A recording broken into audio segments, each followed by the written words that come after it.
Hello बच्चों, welcome back to open and career institute. तो भाई लास्ट लेक्चर में हमने न्यूटन्स लॉ ऑफ मोशन के बारे में बहुत कुछ पढ़ा था। न्यूटन्स फर्स्ट लॉ और सेकंड लॉ को रिलेट कैसे किया जाता है उसके बारे में पढ़ा था। 4 स्टेप्स के बारे में मैंने बताया था कि न्यूटन्स लॉ का कोई भी न्यूमेरिकल हो 4 स्टेप से हो जाएगा, उससे ज़्यादा आपको सोचने की ज़रूरत है ही नहीं। तो उसी लाइन में मैं आपको आगे लेके जा रहा हूँ। न्यूटन्स लॉ ऑफ मोशन के बेसिक क्वेश्चंस आज के लेक्चर में हम करने वाले हैं। ये बेसिक आपका क्लियर हो गया तो आप कैसे भी कॉम्प्लिकेटेड सिचुएशन आ जाए, बस आपको 4 स्टेप अप्लाई करनी है और आपके न्यूमेरिकल आसानी से हो जाएंगे। तो ज़्यादा टाइम वेस्ट नहीं करेंगे, हम सीधा न्यूमेरिकल पे मूव कर रहे हैं। न्यूटन्स लॉ ऑफ मोशन की बात करेंगे कि किस टाइप के क्वेश्चंस आते हैं। जैसे कि पहला क्वेश्चन है आपका, क्वेश्चन पढ़ेंगे directly. Two bodies of mass m1 and m2 are connected by a light string. दो बॉडी हैं जिनका मास m1 और m2 है, वो एक लाइट स्ट्रिंग से कनेक्टेड है। Going over a smooth light pulley at the end of an incline. पढ़ने से आपको समझ में नहीं आ रहा होगा, मैं आपको एक फिगर बना देता हूँ। देखिए, ये आपका एक फिगर रहा।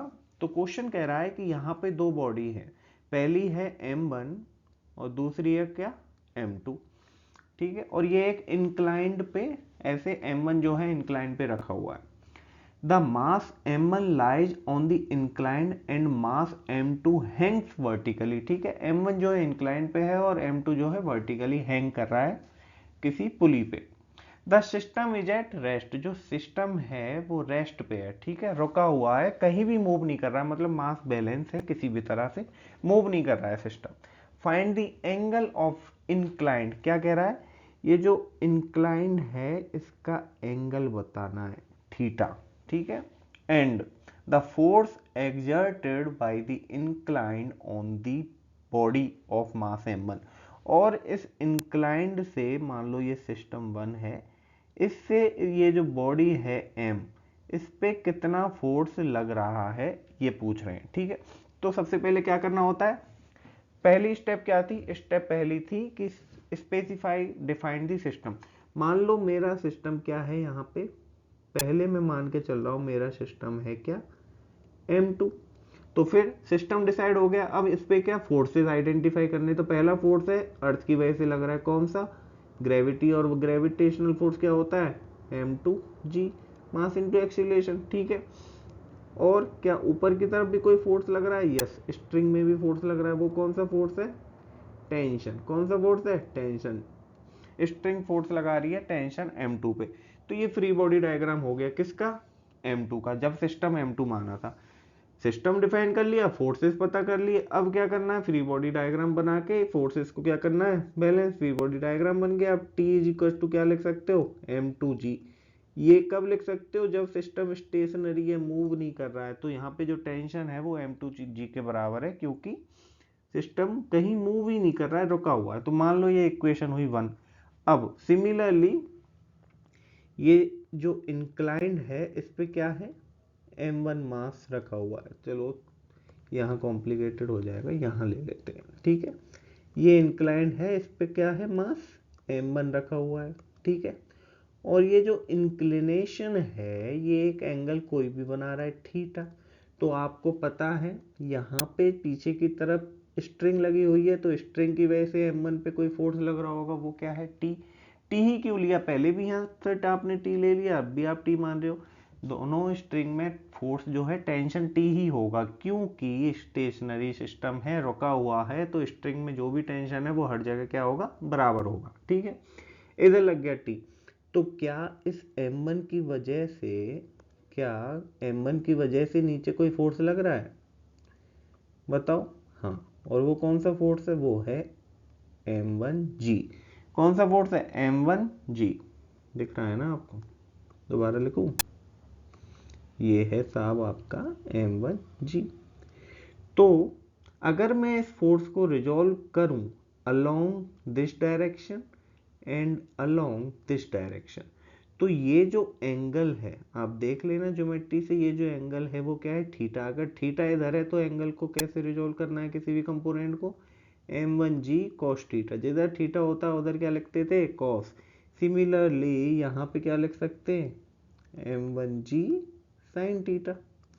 ठीक है, अगर ये सिस्टम रुका हुआ है तो क्या मैं लिख सकता हूं कि m1g साइन थीटा किसके बराबर है, t के बराबर है। इक्वेशन 2 किसके बराबर है, t के बराबर है। तो दो इक्वेशन आ गई। अभी देखो ये इंक्लाइन जो प्लेन है, इस प्लेन जो है एक फोर्स और लगा रहा है m1 पे। m1 सिस्टम है ना, यहाँ कौन सा फोर्स होता है, वो contact force, Newton sorry normal, क्या नॉर्मल, उसे बोलते हैं नॉर्मल फोर्स। ये कौन सा फोर्स है, इलेक्ट्रोमैग्नेटिक फोर्स है। तो अब आपको इक्वेशन और 1 और इक्वेशन 2 से देखें तो t की वैल्यू पता है कितनी, m2g, यहाँ से भी t की वैल्यू पता है m2g। तो क्या इक्वेशन 1 और इक्वेशन 2 को इक्वेट कर सकते हैं, बिल्कुल कर सकते हैं। तो इक्वेट करेंगे तो क्या लिख सकते हैं, m2g is equal to what, m1g sine theta, sine theta. सही है, तो क्या मैं g से g को कैंसिल कर सकता हूँ, बिल्कुल कर सकते हैं। तो यहां से मैं क्या लिख सकता हूँ, sine theta is equal to what, m2 divide by m1। और अगर मैं थीटा ही लिखना चाहूँ तो क्या लिख सकता हूँ, sine inverse m2 divide by m1। अब क्वेश्चन पढ़ो, क्वेश्चन क्या कह रहा था, वो यही थीटा निकलवा रहा था। क्वेश्चन क्या कह रहा था, यही थीटा तो निकलवा रहा था कि find the angle of incline. ठीक है, तो एक क्वेश्चन तो सॉल्व। दूसरा क्वेश्चन क्या है, force exerted by the incline on the body. इस इंक्लाइन की वजह से, इस इंक्लाइन की वजह से जो बॉडी m1 है उस पर क्या फोर्स लग रहा है, n फोर्स लग रहा है, वही निकालना है। ठीक है, तो क्या करना है, जैसे कि हमने हॉरिजॉन्टल कंपोनेंट बराबर किए t equal to m1 sin theta, वैसे ही क्या मैं वर्टिकल कंपोनेंट भी बराबर कर सकता हूँ। तो क्या मैं लिख सकता हूँ, n is equal to m1g cos theta. यही आंसर है इसका, यही तो पूछा है, नॉर्मल फोर्स ही तो पूछा है। n क्या है, m1g cos थीटा। थीटा मेरे को पता है, अभी निकाला था, तो इसको और भी सिंप्लीफाई कर सकता हूँ। n is equal to m1g cos theta की जगह क्या लिख सकता हूँ मैं, sine inverse m2 upon m1। ये लो, यही आपका क्या है, यही आपका क्या है आंसर। देखो क्वेश्चन में कुछ नहीं था, बहुत ही बेसिक क्वेश्चन था, लेकिन ये नहीं बेसिक क्वेश्चन से आपका फाउंडेशन बनेगा न्यूटन्स लॉ ऑफ मोशन के कॉम्प्लिकेटेड क्वेश्चन करने के लिए। तो एक एक करके हम बेसिक क्वेश्चन चलेंगे, फिर कॉम्प्लिकेटेड पे मूव करेंगे। तो उम्मीद करता हूँ ये क्वेश्चन आपको एकदम क्लियर हो चुका है। अब चलते हैं हम नेक्स्ट क्वेश्चन पे। देखिए, हाँ नेक्स्ट क्वेश्चन पढ़ेंगे। A bullet moving at 250 metre पर second and penetrates 5 centimetre into a tree limb. देखो एक पेड़ है, पेड़ बनाया जाए ये लो पेड़ बना दिया। ठीक है, अब इसमें लिम्ब तो है ही नहीं, मान लो मैं इसी को लिम्ब मान लेता हूँ, क्या इसी को लिम्ब मान लेता हूँ। तो यहाँ से एक बुलेट चलना चालू हुई, इनिशियल वेलोसिटी है क्या, u। यहाँ से एक बुलेट चलना चालू हुई, इनिशियल वेलोसिटी है u, और वो दे रखी है आपको 250 मीटर पर सेकेंड। कितनी दे रखी है, 250 मीटर पर second. Penetrate 5 centimetre into a tree limb before coming to rest. तो जैसे ही बुलेट यहाँ से चालू हुई, इसमें घुस गई, किसमें, पेड़ के लिम्ब में घुस गई, और कितना चली, कितना चली, 5 सेंटीमीटर चली। 5 सेंटीमीटर चलने के बाद जो है रेस्ट पे आ गई, मतलब इसकी वेलोसिटी कितनी हो गई, 0। देखो भाई, इनिशियल वेलोसिटी पता है, फाइनल वेलोसिटी पता है, और कितना डिस्टेंस ट्रेवल किया वो भी पता है। ठीक है, पूछा क्या है, assuming that the force exerted by the tree limb is uniform. जो फोर्स लग रहा है ट्री लिम्ब की वजह से ऑन अ बुलेट, वो क्या है, यूनिफॉर्म है। फाइंड इट्स मैग्नीट्यूड, फोर्स का मैग्नीट्यूड बताओ, कितना फोर्स लग रहा है। एंड एंड क्या, कुछ नहीं, मास ऑफ द बुलेट दे रखा है 10 ग्राम। ठीक है, तो क्या इक्वेशन ऑफ मोशन में ये लगा सकता हूँ, u square minus u square और वी स्क्वायर, क्या लगाओगे, v square minus u square is equal to what, is equal to what, 2as। क्योंकि मेरे को v पता है कितना है, 0 है फाइनल वेलोसिटी, ये रहा, माइनस u पता है इनिशियल वेलोसिटी कितनी है, 250, क्वेश्चन नहीं दे दिया।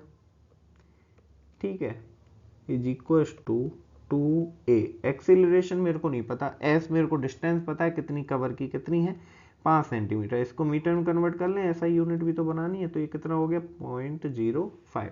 अगर मैं इसको कैलकुलेट करूं और एक्सीलरेशन यहाँ से निकालूं तो ये आएगा कितना 625,000 मीटर पर सेकेंड स्क्वायर। ये तो एक्सीलरेशन आया, लेकिन एक्सीलरेशन हमसे पूछा ही नहीं, पूछा क्या है फोर्स पूछा है। तो मास दे रखा है बुलेट का और फोर्स पूछ रहा है, तो फोर्स क्या होता है F = what m Newton second law. Force पूछा है, मास कितना है 10 ग्राम, लेकिन ग्राम से काम नहीं चलेगा, केजी से काम चलेगा, क्योंकि ऐसा यूनिट क्या है केजी। तो सब कुछ ऐसा यूनिट में रखना है, 10 × 10⁻³ केजी हो गया ये मास। और एक्सीलरेशन हमारे पास ऑलरेडी मीटर पर सेकेंड स्क्वायर में है, तो उसे कुछ कन्वर्ट करने की ज़रूरत नहीं है, उसको ऐसे की ऐसे रख देंगे। तो यहाँ से क्या आ जाएगा 6250 न्यूटन। ये क्या है फोर्स एक्सर्टेड बाय बुलेट है ऑन द लिम्ब, ठीक है। लेकिन क्वेश्चन ने पूछा था force exerted by the tree limb is uniform, तो इसका मैग्नीट्यूड बताओ। तो ट्री लिम्ब की वजह से जो फोर्स लग रहा है किस पे बुलेट पे, वो निकालना है। लेकिन ये फोर्स वो है जो बुलेट ने लगाया, बुलेट ने जो फोर्स लगाया वो है F, और ये पूछ रहे हैं क्या कि ट्री लिम्ब ने उस पर कितना लगाया, न्यूटन से थर्ड लॉ क्या होता है F1 = what F2, ठीक है। जितना फोर्स इसने लगाया उतना ही फोर्स तो ये लगाएगा, इक्वल एंड अपोजिट, ठीक है। तो मैं कह सकता हूं अगर F6250 है तो मान लो ये F1 है, F1 6250 है तो F2 जो है -6250 न्यूटन होगा। समझ गए? बस लल्लू सा क्वेश्चन था, बढ़िया क्वेश्चन था, मजा आया। ठीक है, चलो एक और बढ़िया लेवल का क्वेश्चन करते हैं। देखो क्वेश्चन पढ़ेंगे। A block A of mass m is tied to a fixed point C। एक ब्लॉक A है जिसका मास m है, एक पॉइंट फिक्स है C, उस पर बंधा हुआ है ऑन अ हॉरिजॉन्टल टेबल। देखो फिगर देख लो तब समझ जाओगे। ये देखो, ठीक है, थ्रू अ स्ट्रिंग। तो भाई ये ब्लॉक A जो है एक स्ट्रिंग से बंधा हुआ है, ठीक है। ये देखो, ये जो ब्लॉक A है दिस वन, ये एक स्ट्रिंग से बंधा हुआ है। स्ट्रिंग कौन सी है, स्ट्रिंग है ये, tie to a fix point C, और ये यहाँ पे एक पॉइंट है C जो कि क्या है फिक्स है on a horizontal table through a string passing round a massless smooth pulley. तो ये जो एक पुली है वो मासलेस है, ध्यान रखना। ये जो पुली है क्या है मासलेस है, इसका मास कितना है 0। A force F is applied by the experimental to the pulley। इस पुली पे एक फोर्स अप्लाई किया किसी के द्वारा, मान लो तुमने ही लगाया, वो फोर्स है F। Find the acceleration of the block. क्या पूछा है, एक्सेलरेशन ऑफ द ब्लॉक पूछा है। देखो कैसे निकालोगे, सिंपल है। सबसे पहले क्या करेंगे, आइडेंटिफाई द सिस्टम। मान लो मेरा सिस्टम है क्या पुली, मेरा सिस्टम है क्या पुली, तो पुली का फ्री बॉडी डायग्राम मैं बनाऊंगा, सारे फोर्सेस लगा देंगे, ठीक है। अब फोर्सेस आइडेंटिफाई करो, सिस्टम पता लग गया। तो एक फोर्स तो इधर लग रहा है, स्ट्रिंग की वजह से टेंशन फोर्स लग रहा होगा दोनों साइड, क्या टेंशन फोर्स लग रहा होगा दोनों स्ट्रिंग में। अब ये टेंशन टीटी सर आपने बराबर क्यों लिया है, ये बराबर इसलिए लिया है क्योंकि इसमें तो पुली में तो कुछ मास है ही नहीं, क्या पुली में तो कुछ मास है ही नहीं, तो जितना टेंशन इसमें लग रहा होगा उतना ही टेंशन क्या इसमें लग रहा होगा। क्लियर है, बोलो यस। तो मैं क्या इसको अगर मैं चाहूँ तो क्या लिख सकता हूँ 2T = F। सर कैसे लिख दिया आपने, फोर्स बैलेंस कर दिया भाई, फोर्स बैलेंस कर दिया। फर्स्ट लॉ ऑफ मोशन क्या है, all the forces on a body should be what, delta F should be what, बताओ भाई, डेल्टा F शुड बी 0। तो वही तो किया है, ठीक है।